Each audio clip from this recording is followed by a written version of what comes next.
Lesson 7 video संख्या 4 वैज्ञानिक क्रांति के परिणाम। आज का जो विषय हमारा वो है वैज्ञानिक क्रांति के जो परिणाम क्या क्या रहे। 17वीं शताब्दी में आपको पता है कि कैसे विश्व में खासकर यूरोप में वैज्ञानिक क्रांति ने एक नया आयाम जो है खड़ा किया था। इसके परिणाम स्वरूप प्रकृति और समाज संबंधी जो दार्शनिक विचारों में जो है आमूल चूल परिवर्तन आ गया था। विश्व इतिहास में एक नया मोड़ आया और प्रकृति समाज संबंधी जो दार्शनिक विचार थे उनमें आमूल चूल परिवर्तन हुआ। आधुनिक जो दृष्टिकोण था उसकी एक नींव जो है इस समय में पड़ी। वैज्ञानिक क्रांति ने नई चिंतन प्रणाली को जन्म दिया। अब लोग तर्क पर समीक्षा पर बल देने लगे थे। पुरानी जो परंपराएं थी उन पर प्रश्न चिन्ह लगने शुरू हो गए थे, रूढ़िवादी परंपराओं पर। अब वैज्ञानिक पद्धति की बात हुई, परिकल्पना जिसमें हाइपोथेसिस को किसी चीज़ को घटना को लेकर हाइपोथेसिस की जाती थी और फिर प्रयोग कर जो है प्रमाण जुटाकर ये तय किया जाता था कि ये चीज़ कसौटी पर खरा उतरती है या नहीं। इस प्रकार का जो है वैज्ञानिक क्रांति में ये दो पद्धतियां जो है अपनाई गई।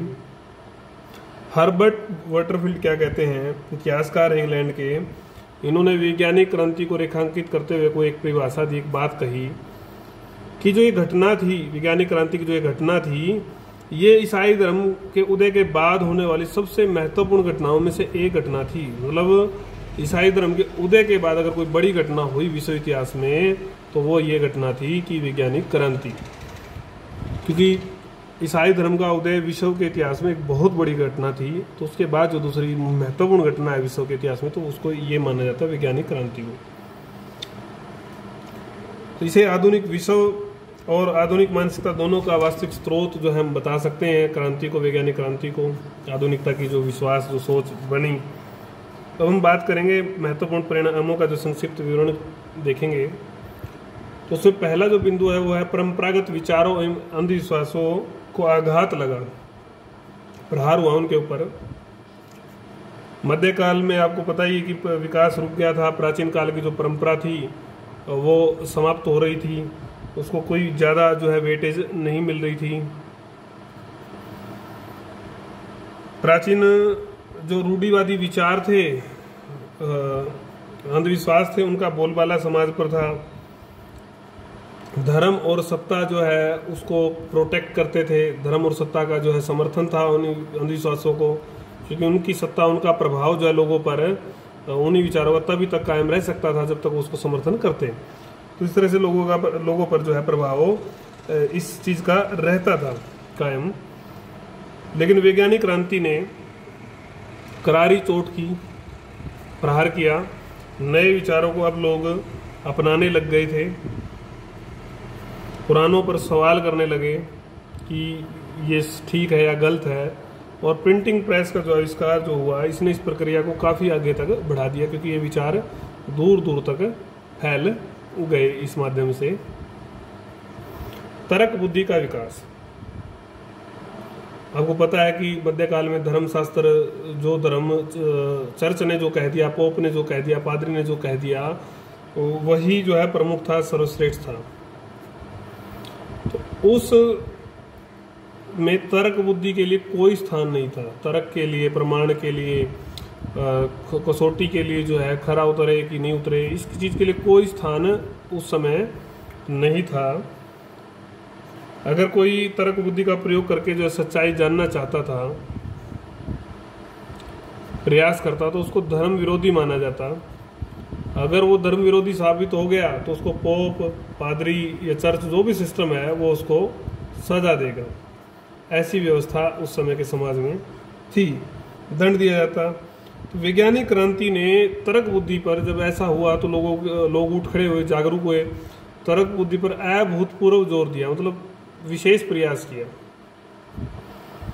जोर देकर। और इस सारे से जो है आने वाले समय में मानव की जो जीवन शैली थी, सारा जो विकास था, विश्व का इतिहास था, उस सारे पर विशेष इसका जो है प्रभाव पड़ा। ये परिणाम थे। नया विश्व दृष्टिकोण आया। पहले जो दृष्टिकोण था वो ये था कि प्रकृति, विचार, मानव सब ईश्वर की देन है। ठीक है, इन्हें समझा नहीं जा सकता, क्योंकि ईश्वर ने बनाया तो समझा नहीं जा सकता। लेकिन वैज्ञानिक जब दृष्टिकोण आया, इससे जो क्रांति आई, उस क्रांति में दिखाया कि सब कुछ बोधगम्य है, सबको जाना जा सकता है। ये ठीक बात है कि प्रकृति रहस्यों से भरी हुई है, प्रकृति रहस्यों से भरी हुई है, परंतु मनुष्य चाहे तो अपनी बुद्धि से इन रहस्यों को खोज सकता है, जान सकता है, खोज सकता है। दूरबीन है, माइक्रोस्कोप है, जैसे उपकरणों की इस खोज में बड़ी भूमिका रही। उन्होंने ऐसी ऐसी चीजें देखी जिनको मनुष्य अपनी नंगी आंखों से नहीं देख सकता था।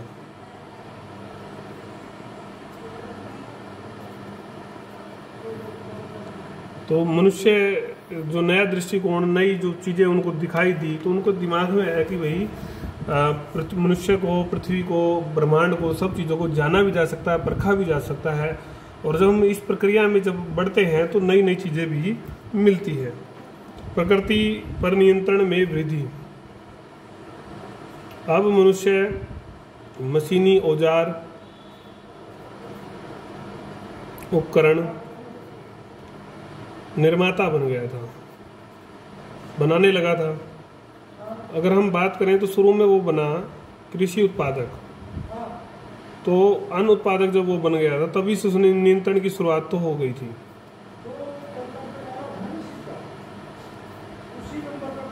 मनुष्य औजार बनाने वाला एक प्राणी है। इन औजारों का उपयोग करके वह उत्पादन करता है और प्रकृति को अपने लिए उपयोगी बनाता है। उन औजारों से वो भूमि को, प्रकृति को अपने लिए यूज करता था। यह एक तरह से प्रकृति पर मानव के नियंत्रण की प्रक्रिया है। यह नियंत्रण वैसे तो तभी शुरू हो गया था जब वो उत्पादक बना, लेकिन जितना ज्यादा प्रकृति का ज्ञान, विज्ञान का ज्ञान उसको आता गया, उतना ही उसका नियंत्रण बढ़ता गया। वैज्ञानिक क्रांति प्रकृति संबंधी ज्ञान अर्जन करने में उसकी जो है एक गुणात्मक छलांग थी, मतलब दिन रात चौगनी उनती कर रहा था वो। कोपरनिक्स और गैलीलियो की खोजों ने, न्यूटन की गति के नियमों ने प्रकृति पर मानव के नियंत्रण को बढ़ाने और एक पूर्ण औद्योगिक युग को उत्पादन करने में सहायता की। जो भी वैज्ञानिक थे, ये कोपरनिक्स थे, न्यूटन थे, गैलीलियो थे, इन सब ने एक भूमिका निभाई। उस भूमिका के परिणाम स्वरूप ही मनुष्य का जीवन जो नियंत्रण है वो तो आया ही, उसके बाद में जो औद्योगिक युग आया उसमें भी इनका एक बड़ा योगदान था। भौगोलिक मानचित्रों, ग्लोब एवं पंचांग का विकास।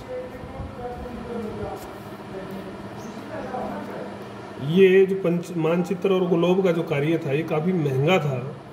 इसको ज़रूरत थी कि कुछ राज्य सरकारें या बड़े जो व्यापारी है वो इसको सपोर्ट करें, तो उन लोगों ने इसको सपोर्ट भी किया। इस समय अभूतपूर्व उन्नति हुई इस क्षेत्र में। सर्वेक्षण, मानचित्र कला, कई देशों ने सहयोग किया। देशांतर और अक्षांश जो रेखाएं थी उनका पता लगाना जो है बड़ा ही टेढ़ा कार्य था, बड़ा कठिन कार्य था। पता लगाना, पूरी पृथ्वी की पैमाइश करना कोई सरल कार्य नहीं थे, और खासकर समुद्र में देशांतर रेखा का पता लगाना बड़ा कठिन कार्य था। इसके लिए एक जो है एक परिणाम की घोषणा की गई थी 1714 में। इंग्लैंड सरकार ने 1,20,000 पाउंड, उस समय बहुत बड़ी रकम होती थी, इसका पुरस्कार जो है देना घोषित किया। 1 सदी लग गई इस पुरस्कार को लेने में जॉन हैरिसन को। मतलब 1 सदी बाद कोई व्यक्ति मिला जिसने इस काम को किया और उसको फिर ये पुरस्कार मिला। मानचित्र और ग्लोब का निर्माण आधुनिक विश्व के निर्माण में एक महत्वपूर्ण कदम था।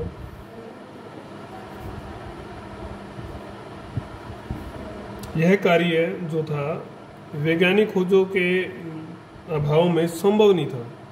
अगर वैज्ञानिक खोज ना होती तो ये संभव नहीं हो पाता। क्योंकि वैज्ञानिक खोज उन यंत्रों के माध्यम से ही तो ऐसी ऐसी चीज़ें खोजी गई, देशांतर, अक्षांश, मापन, सब चीज़ की गई। और इस सारे से फिर बाद में पंचांग में भी सुधार आया। यंत्रों का आविष्कार, ये छठा जो बिंदु है, इसमें भी काफ़ी योगदान इन वैज्ञानिकों ने तकनीकी यंत्रों को बनाने में दिया।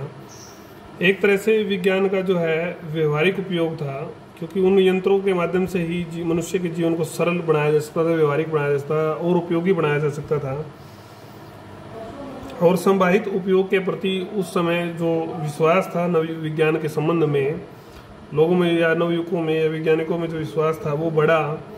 और वो सोचते थे कि शिल्प विज्ञान में काफ़ी जो है सुधार किए जा सकते हैं, महत्वपूर्ण सुधार लाए जा सकते हैं। तो कुछ प्रयास, हालांकि पूरी तरह से तो वो उनकी संभावना सही नहीं हुई, लेकिन कुछ प्रयास अवश्य ही जो है सफल रहे उनके। फ्रांस में यांत्रिक जो है इंजन बनाने का प्रयास जो है हुआ। उस इंजन को इन्होंने पेरिस में जो बस सुविधा थी और दलदलों में जो जल निकासी थी, उसके लिए इसका प्रयोग किया गया। इंग्लैंड में भी मुद्रांकन में सुधार का कार्य जो है किया जाना था, उसके ऊपर जोर दिया गया। तो इसके लिए 1605 में न्यूटन को नियुक्त किया गया कि आप मुद्रा का जो टंकन है उसके लिए कुछ विशेष प्रणाली इजाद करें। तो ये 6 बिंदु, 7वां 3 बिंदु और हैं, वो भी हम कर लेते हैं। संभाव्यता का सिद्धांत आया। प्रोबेबिलिटी आपने पढ़ा होगा, मैथ में 10वीं का चैप्टर भी आता है, प्रोबेबिलिटी, ठीक है। इस सिद्धांत की जो प्राथमिक जो खोज है वो गैलीलियो के द्वारा की गई थी, लेकिन इसको फैलाने का जो श्रेय है, जिसने इसको विशेष स्थान दिलवाया, उसमें बी पास्कल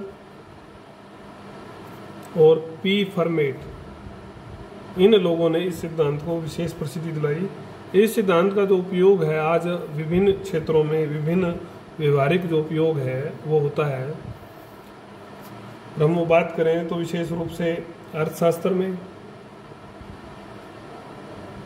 सांख्यिकी में, सेना में, प्रशासन में, चिकित्सा में, बहुत सारे ऐसे उपयोगी फील्ड हैं जहाँ इसका प्रयोग होता है। समान परिस्थितियों में किसी घटना का बार बार घटित होना, बार बार कोई घटना घटित हो रही है वो पता चल जाता था, या घटित न होने की संभावना, घटित न होने की संभावना की गणना ही संभाव्यता सिद्धांत थी, या जो आज सांख्यिकी क्षेत्र में काफ़ी विकसित हो चुका है। इसका विभिन्न क्षेत्रों में प्रयोग जो है किया जाता है। वास्तव में ये सिद्धांत भी, जो प्रोबेबिलिटी का सिद्धांत है, ये वैज्ञानिक क्रांति की ही देन माना जाता है।